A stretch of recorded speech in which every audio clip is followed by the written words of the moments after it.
Montalvo Broadcasting Network. Support MBN, Montalvo Broadcasting Network, and shop with us over at Montalvo Store. Go to ebay.com and search in the advanced search. Type in Montalvo Store. Now support Montalvo Broadcasting Network. We have a wide array of books on conspiracy, apparel, and much more. Support your favorite radio station, Montalvo Broadcasting Network, by visiting Montalvo Store on ebay.com. Tribal, primitive, rustic, Burning Man, punk rock, conceptual subculture for the edgiest, most cutting-edge designs of jewelry today. Go to etsy.com/shop/conceptual subculture, or one word, either by going to Google or search Etsy, ETSY.com, and type in one word, conceptual subculture. You will find the hottest designs using natural stones with wire wrap rings, rough, raw, genuine, semi-precious gemstone jewelry, solid sterling silver, copper, leather, organite, bracelets, pendants, chokers, men's copper cups with sterling accents, eco-friendly, repurposed, original, one-of-a-kind design earrings. Support MBN by going to Conceptual Subculture on Etsy. Go to Antique Obsessions for the hottest in jewelry, antiques, repurposed, solid sterling silver, one-of-a-kind, handmade by Bruce and Jaja. Go to our Facebook, which is Antique Obsessions, or you can go to Etsy.com and go to Antique Obsessions, one word, or type it into your Google and find us there. Thanks. The stylish and hippest clothing around. Go to Poshmark.com. Poshmark.com at Anti-Culture. At Anti-Culture.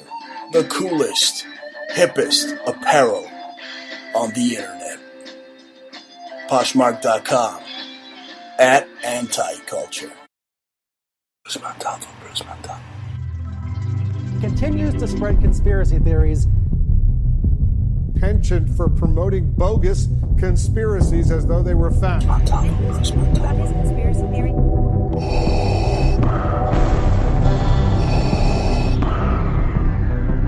This is CNN, a network of China broadcasting systems.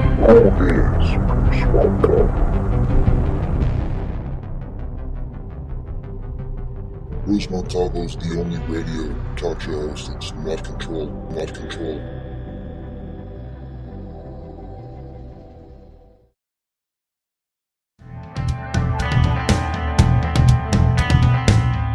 You're listening to the Bruce Montalvo Show.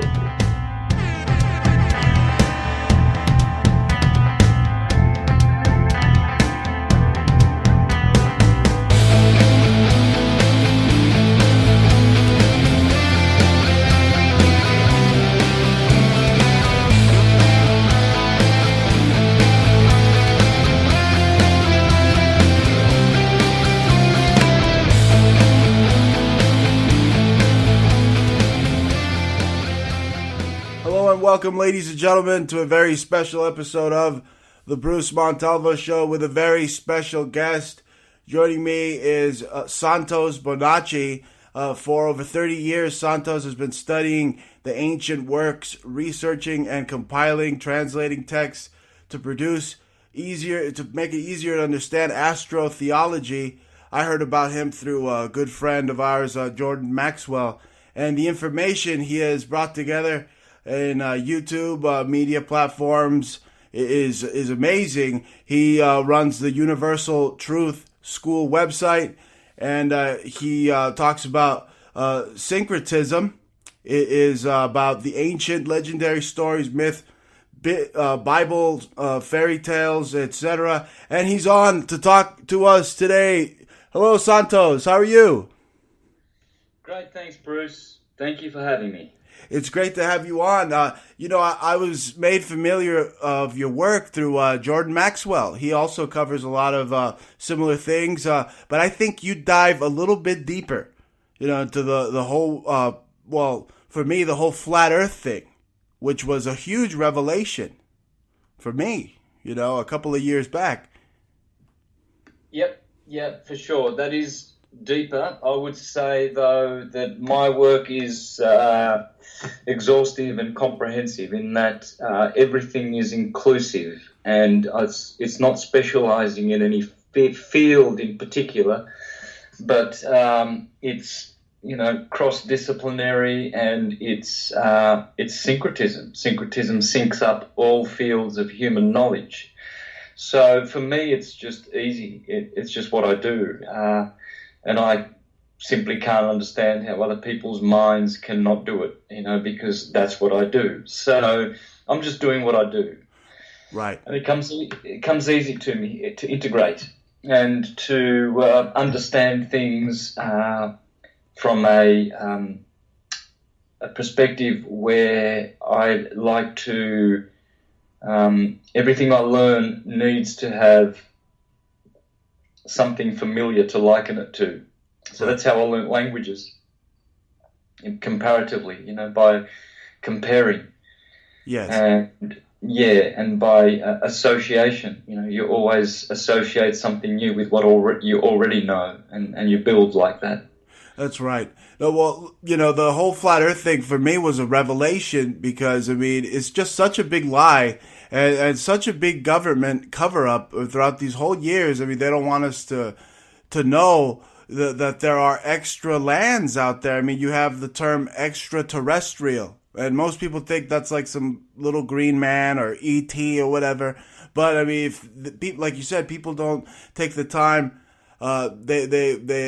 it's not their thing, some people, and they don't take the time to look at the meaning of words, which is very important. Extra meaning extra and terrestrial meaning earth. And that's what the flat earth just hit me right in the face, everything that has to do with it, because it literally means extra lands, and you have these maps, ancient maps that depict extra land. So to me, the whole flat earth thing isn't about little green man or going to Mars, because you can't even go to Antarctica, right? But to me, it's the extra lands that they're not telling us about. For sure.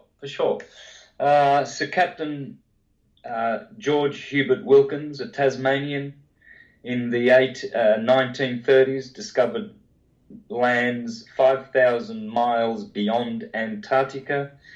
He was a colleague of Admiral Byrd, who also did expeditions in the northern and southern so-called hemispheres of the flat disk Earth. And they found many lands and many peoples beyond Antarctica. So this is not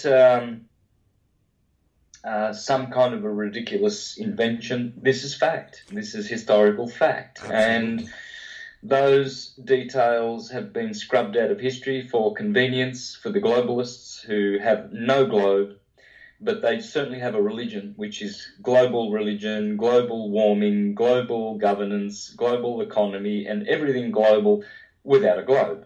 Right. So I call it the Santa Globe and the Santa Ball. And that's what I've been calling it ever since I realized that the Earth is a plane net. It's why they tell you it's a planet, because it's plane. It's a plane. That's right. And even in the scriptures in Revelation, it calls the Earth platus in Greek. In the book of Revelation, it says and God came down to the platus, to the plateau of the Earth. And in Quran, it says that God stretched out the Earth like a carpet, flat and extended. So you can't escape it from Scripture. You can't escape it from scientific experiment. All the experiments ever conducted prove that the Earth is stationary and a horizontal plane, period. Not one experiment except for hocus pocus, honky shonky wonky, dodgy, bodgy, bogus pseudoscience that the world follows, your Einsteins and your Newtons and your Jesuits. Right, and Einstein couldn't even prove that the Earth was a globe. He tried to debunk, from what I read, flat Earth theory, and he couldn't. Yeah, I don't know about that, but I definitely know that on his deathbed virtually, he said, I've come to know and learn that no scientific experiment has ever proven the movement of the Earth. So why also would pilots in the military, in the Air Force, the Navy, and all of the NASA, all of them, have all of their manuals for teaching pilots how to fly based on a, quote, stationary flat Earth, unquote, That's in right. all of their manuals. That would be tantamount to, I mean, people think that they do that and then once they get their ticket to fly, that then they're told, oh, well, look, all you do now is you just, switch over to a moving ball and everything you've learnt will transpose to a new model. That would be like putting square training wheels on your child's bike, and then when they've learnt how to, ride their bike with square wheels, and then you put real wheels on and say, you're going to be using circular wheels because that's the way bikes go. It's ridiculous. You can't train someone with one system, then give them their accreditations and their license to fly and fly many, many souls in their vehicles where people trust their lives with these pilots, and then just tell them just before they get to to work in the industry, just disregard everything you've learnt with the stationary flat Earth rubbish. That's just we just do that just to trick you, and just remember it's a ball. It just doesn't work. Nothing in the globe model has got any sense at all, and it's totally ridiculous. And I'm glad it's so ridiculous and that people believe it so much. Because it separates me from the foolish, which the scriptures say. You must be wiser than the fools that walk on this plane. So it just puts us an edge above, and we just sit back and we'll have the last laugh. It truly does, Santos. I mean, the truth is really like a plain truth, like right there in your face. I mean, when you're flying, like you said, you're on a plane, I researched the nose should be dipping like every 30 minutes. I don't know the math quite well, but he should be making a dip to account for that supposed curve, right? But he doesn't. And then the whole thing about gravity, the theory of relativity, last time I checked, the theory isn't a fact. So of course, when is it going to be upgraded? It should be upgraded, shouldn't it, to a fact? Gravity, the globe, the Copernican theory of the globe, evolution theory, Big Bang theory, all of these, gravity theory, these are all theories. Yes.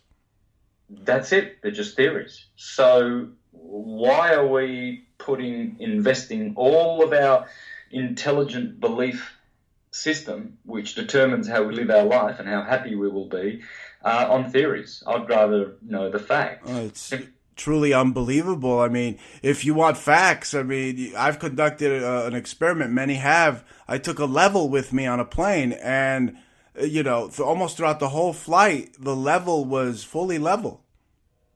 It was right there. I mean, water also, it's level. So that's a fact. All water is level. That's right. And it's interesting that you can fly as high as that aeroplane will take you, 45,000 feet, 50,000 feet.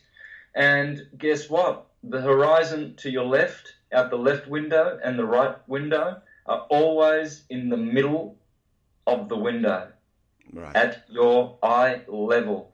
So when you first landed, when you first took off, and you were only like about 5,000 feet up, you could clearly see the same horizon at the same level in your window. How does it come up and up and up and up every 5,000 feet till you hit 60,000 feet, and it's the horizon to your left and to your right is still there at your eye level? That's right. How can that be if it's a Santa ball? It's just not going to work. No, and the sun, I mean, the NASA, the liars at NASA will tell you it's millions and 93 million miles away or whatever they want to say. But it's it's literally right there. It looks like a hologram almost, just there. Like you could almost fly through it or even touch it. Yeah, you can. In fact, you can. You put your palms out to the sun. Uh-huh. Always put your palms out to the sun like Akhenaten taught, and you'll bring the sun into your palms. It's palpable. Oh, wow. Yeah, you can. You're in the field of the sun. This is the thing. The sun is the son of God, because it's not your son. That's right. So it's God's son. And when the Bible speaks of the Son of God or God's Son, that's what it's talking about. That's right. The Son. So if you want to touch it, just put your palms out and touch it. It's right there. You know, it's not billions of gazillions of flying years away, 93 million miles and all of this hocus pocus, demonic, pure and utter BS. That's right. It's right there, and it's actually in your mind if you want to go a step further. I won't go there for now because we've only got the half hour, but everything is in your mind, you know. So the sun is the Lamb of God, or the lamp of God, which is an anagram for palm, hence why you put your palms out to the sun. And lamb, in Revelation 21, it says, "The city of God shall not need a sun, for the Lamb shall be its lamp." Lamb and lamp are the same word. In Greek, lambos means lamp, which gave us the English word lamp. Right. And so the Lamb of God, you see, a lamb is white. It's got white wool. And that's because it's a lamp. And that's what it is. It's ram, right ascension of meridian, riding the ecliptic, right ascending. You see, when you look at the sun in the morning, it rises and it right ascends. It doesn't left ascend unless you're in the southern hemisphere. It right ascends. It goes to the right, from east to west, Right. and then it sets in the west. And you can see that right action of the sun. That's why the sun is called the right action. And Jesus Christ, with his 12 disciples, Aries, Taurus, Gemini, etc., is always giving us the right example and how to be in right, correct action to be saved.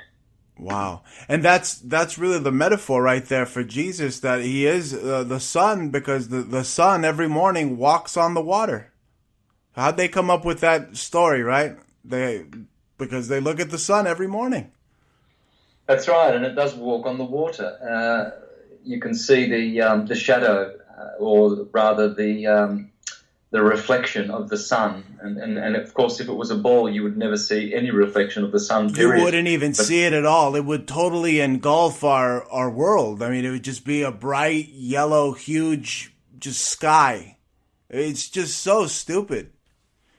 Oh, totally and utterly stupid, but it suits humanity because they are stupid. You know, they unfortunately, yes, I have to agree. I mean, how does syncretism and astrology connect to geocentrism? The geocentric model, much of what we've been talking about. Well, it's geocentric, period. Astrologers know that. That's why they have a heliocentric version of your chart. The lie, yeah. Yeah, well, you'll see in astrology websites that they give you an alternative, which is called heliocentric. Why would they give you an alternative based on the Copernican model if they are already using the Ptolemaic ancient true model, which is geocentric and stationary Earth? And they should know that the sun rotates over the Earth, not around the Earth. But they don't, because they're seducers. They've been seduced. Astrologers, that's why the astrologers are condemned in the Bible. Astrology is not. That's right. Like the prophets and the lawyers. Woe to you lawyers. The Bible's not condemning law. Woe to you astrologers. It's not condemning astrology. Woe to you prophets. He's not condemning his word, because the prophets are distorting it. Woe to you judges, for you deceive the widows and the widows' sons out of their inheritance. He's not condemning judgment and righteous judgment and the law. They're all condemned. God's people are condemned. God's prophets are condemned. The priests are condemned. The judges are condemned. The astrologers are condemned. You see, but the churchgoer will take it out of context and he will just isolate the astrologer and say, oh, look at that, God hates astrology because it says, woe to those who bow down to the sun and who follow the moon, etc. Yeah, woe to them because they're not doing it properly. Woe to them because they're doing it in vain. You know, they call themselves astrologers and they think the moon is a rock. And yet Ptolemy said, clearly, he said that the moon, the sun, the stars, the planets, they are all luminous, and in fact he said entirely luminous. Right. So how does the Bible calls the moon the lesser light? Yeah, lights, exactly. They are lights. And so when you look at the moon, a new moon especially, you'll see the ring of the moon, and you'll see that it's a hole. It's a holy hole. They are all wormholes. The stars, the planets, they are all holes, wormholes, portals in and out of this cellular toroidal field cosmos that we live in. And you can see clearly that the moon is, well, it's not spherical, but it is convex. You see that when the new moon begins, every day it adds 7 degrees of light till it gets full. So it adds 7% each day, right? And then you can follow it. And you'll see how and eventually it covers the whole moon, the light. And it's like a membrane. It's a plasma, convex plasma membrane covering that hole. You can clearly see the ring of the moon at the new moon. And the first light of the new moon, the very first light, you'd look at the moon, you can absolutely see a hole. It's a hole. It's empty. And then the light that goes above that hole, that's just like it's like a membrane or something to me. I'm not sure whether it is or not, but it's definitely plasma and it's definitely convex, which gives people the trick in the eye that it is a ball. But it's not a ball. It's a ring. You can see it's a ring and it's pitch black. And it's hollow. Hollow comes from holy, comes from hole, wormhole. That's right. And the genius Pierluigi Gina, colleague of Marconi, that's what he said. He said the stars are holes in the sky. He studied them all his life, and he came to that conclusion. And he also says that the Earth is stationary and proves it. I've made a few videos on Pierluigi Gina on my channel, and they're called Stationary Earth is Scientific. And you'll see me speaking about Pierluigi, and he's showing an interviewer how to prove it in his laboratory with strobe lights connected to 2 antennas. One antenna is connected to the sun's rotating field above the Earth, and the other is deep in the ground, filled with aluminium powder at the same height as the above ground one, and it measures the Earth's energy. And he says, when you see movement in the strobe lights, when you see like the appearance or the illusion of movement around my room here in the laboratory, that's because the solar energy is rotating, the Earth is stationary. This is how you can prove it. So we have a modern test. We don't need to go to the Michelson-Morley, Michelson-Gale, Sagnac interferometer experiments, which were not filmed, which anyone can sit there and laugh at and claim to debunk and criticize and attack. We now have Pierluigi Gina on my channel, on my video, Earth is stationary, and you can see him in the laboratory proving that the Earth is stationary by experiment, as have done every other scientist who have gone out of their way to try to prove movement of the Earth. They've failed. The Earth does not move. A sod of dirt cannot fly at Mach 88 around the sun. It can't do that. You can't get a sod of dirt with, some oceans of soft water and soft atmosphere and butterflies and birdies flying around in the atmosphere. You can't thrust that at Mach 88 times faster than the speed of sound, and it not fragment into little bitty, particleized, dusty little bits. Right. It won't happen unless it's been stuck. All the atoms of the Earth have been stuck together with superglue.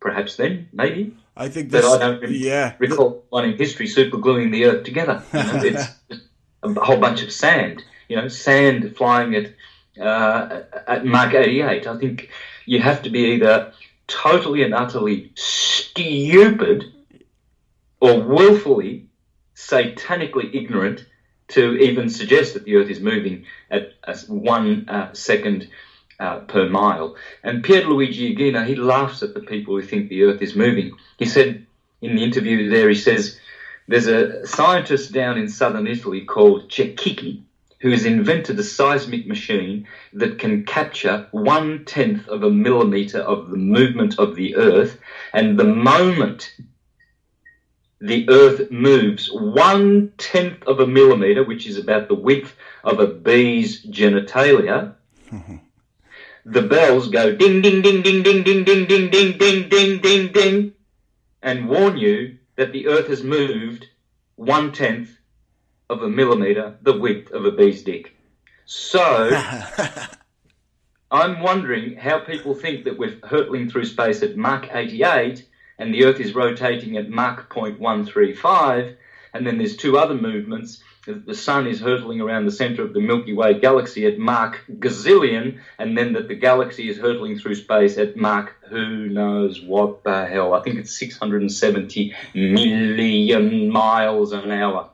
I tell you what, people are stupid. They are absolutely. Oh man, all the clues are right in their face. I mean, all the subtle hints in Hollywood. I mean, with the Marvel movies, you know, coming out, they have Spider-Man and Iron Man chasing an alien right out through the firmament, through the Milky Way. So, because you know how they say that's like the opening, probably one of the only openings there.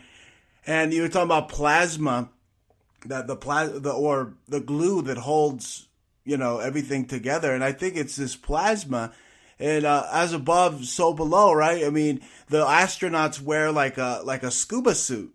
So, I mean, there's water up there, right? Down there, there's water. Up there, there's water. Am I right? It's all hydrogen. Everything is hydrogen because hydrogen is the only atom that is what I would call a true spiritual, transcendental element. Everything from number 2, helium, is where Helios rules, which is the kingdom of hell.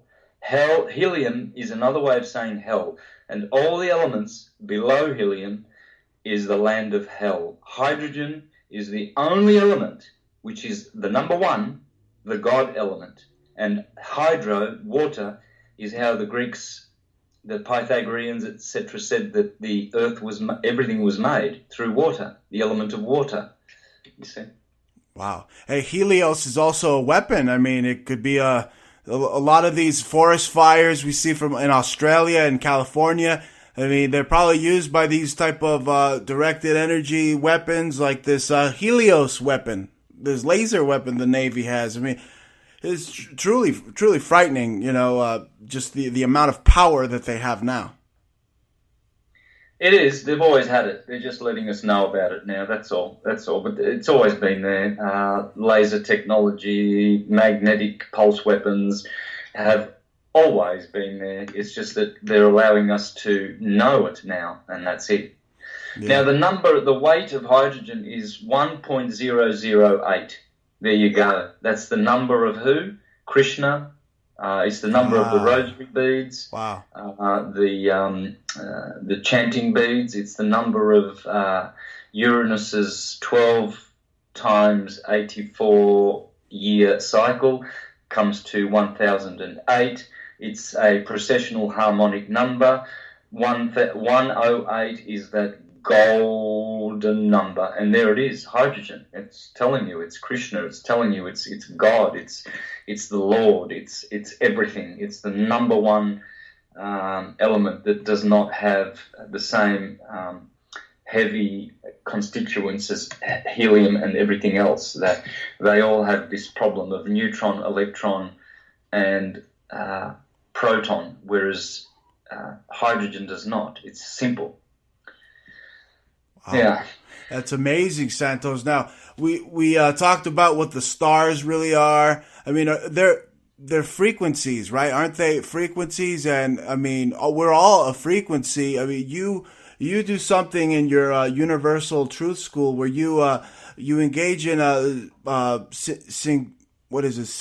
centric music, and that's pretty much these tones that are healing tones, and then you have the dark frequencies of music. We're all kind of like a walking composition, aren't we? Yeah, we are. It's all frequencies, and hydrogen is the only frequency that doesn't have a material aspect to it, because the neutron is the plane of inertia of the torus field. That's what it is. So it's a torus field that does not have, as we know it, a plane of inertia, which seems quite incredible. But it is a frequency. It's a very, very high frequency. It's one proton and one electron, supposedly. So every other element has a neutron, and that is the material part of nature and creation. Number one is the monad, hydrogen. Number two is the dyad, helium, and everything below that. And when you come to carbon, which is just another way of saying good flesh, car is carnal and bon is good. So the number of it is 666. Wow. So carbon, meaning good flesh or good material, good matter, is the God, so-called the God particle, which has, supposedly 6 electrons, 6 protons, and 6 neutrons. So those numbers, it's all about those numbers, and we can see how special hydrogen is. That's amazing. Well, as we wind down, Santos, we're talking about holy and holes. Now, the holiest of holes, I think, isn't a temple. It's the polar vortex. And I saw something in Forbes that was saying that it has officially shifted. Now, that's a lot of us that are in the know, we that know these type of things that you and I are discussing. We may have heard that there could be some type of polar shift or some type of event towards 2020 that was probably anticipated 2012, but it didn't happen. Some type of a cosmic realignment having to do with the polar vortex, that big hole up there. I don't know if you've seen the footage. The Russians supposedly got, well, that green aura from the Aurora Borealis is just emanating out of that big scary hole. What are your thoughts on that? They're wormholes. They're just... So that's a wormhole here on Earth.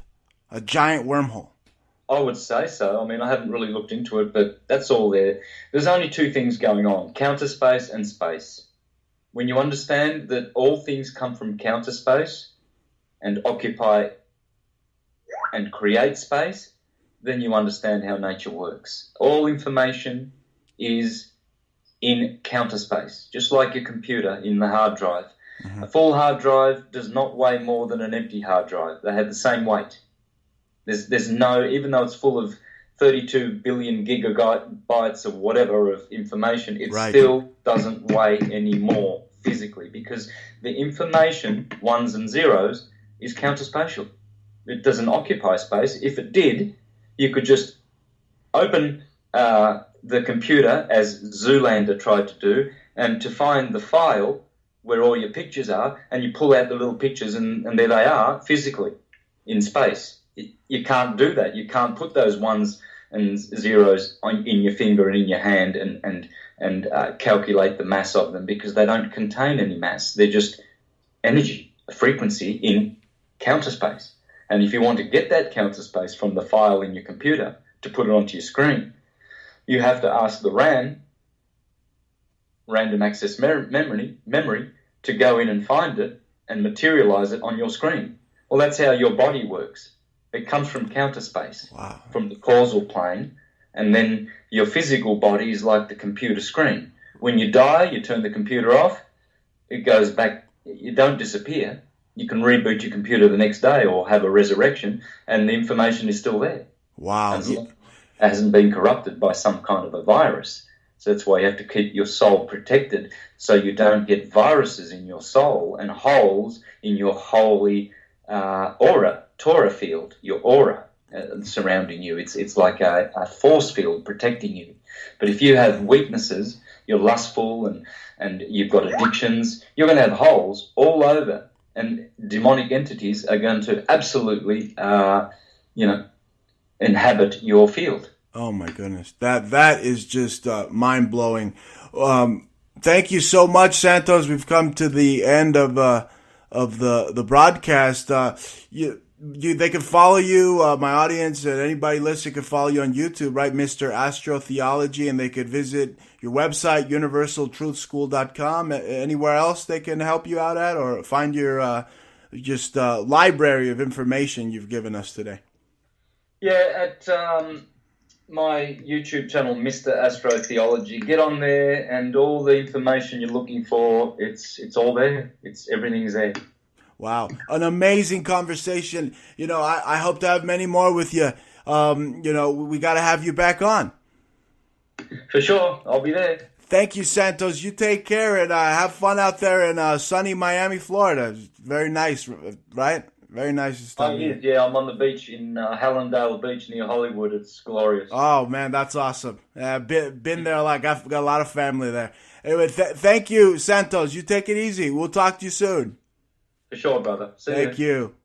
That was Santos Bonacci, Mr. Astrotheology.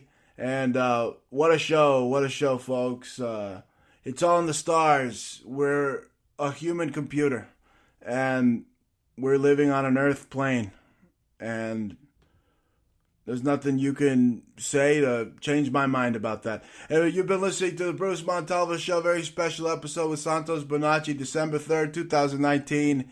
And we will be back Monday, doing a live show. Expect to hear us rebroadcasting this episode on TalkStreamLive.com. TalkStreamLive.com, Fridays, 6 p.m. Mountain Time, Mondays, I believe with the time change here, it's 9 p.m. Mountain Time, or 9 p.m. Mountain Time, yes. So you've been listening to the Bruce Montalvo Show. Take it easy. Sayonara. Montalvo Broadcasting Network.